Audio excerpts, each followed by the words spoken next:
Saint and the Hare, read by Edward Foster from his book The Visions of Albion.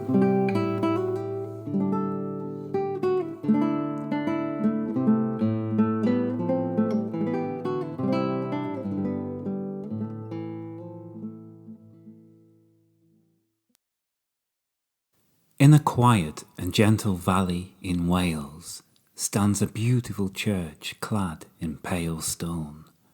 Encircling the church, parts of which date back to the 12th century, are several ancient yew trees.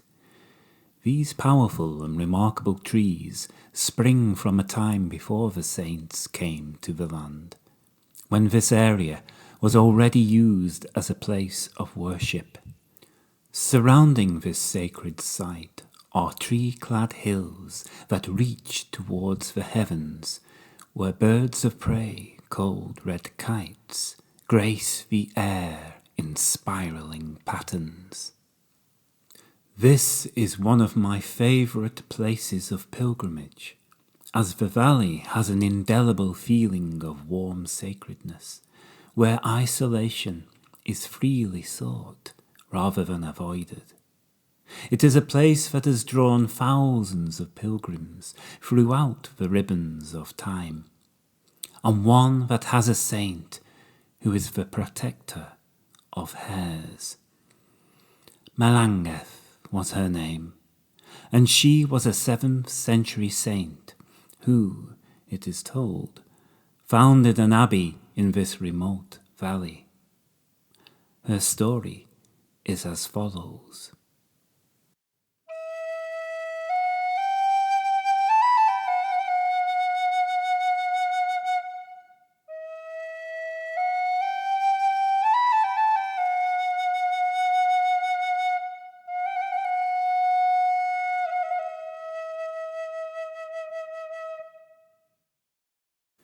The beautiful young Melangeth from Ireland fled one day from her father's court to avoid being married in a match she had not chosen. She sought instead the life of solitude and prayer. Eventually, she journeyed to Wales and discovered a remote wooded valley in which she made her home in a secluded cave. There she grew deep in her devotion and entwined herself into nature in a tapestry of faith. One day a prince called Brockwell came hunting with his hounds in pursuit of a hare. This hare fled the baying hounds and ran wildly till it found Melangeth in a grove of trees, who hid it under her skirts.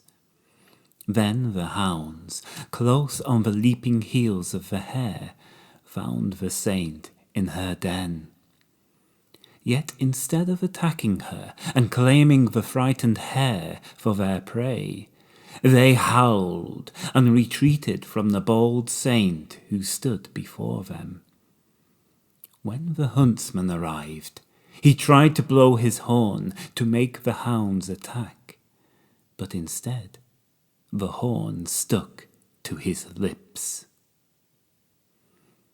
It was then that Brockwell realized the divine power of his saint, and so he gave her the land they were in and asked her to build an abbey there.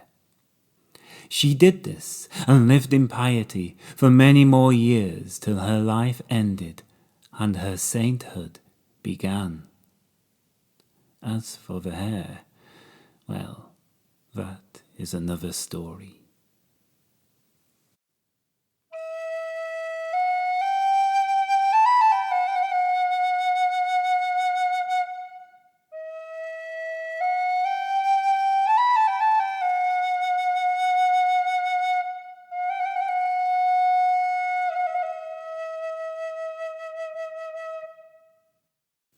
I am by no means the first to be inspired by this saint and to create a work of art about her.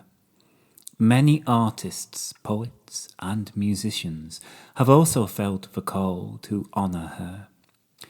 In the picture, she looks directly at us with a gaze that is both defiant and yet filled with compassion.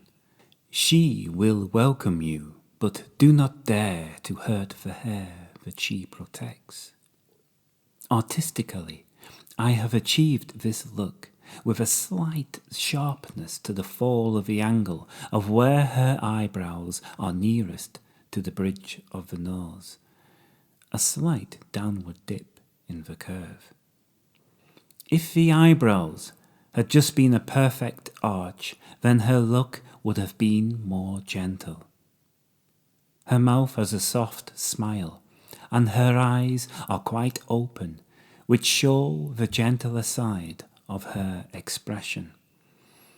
Her halo shines above her and is embellished inside with a triquetra knot. Her hair falls into an enclosed arch that surrounds and protects the hair that appears above her open hands.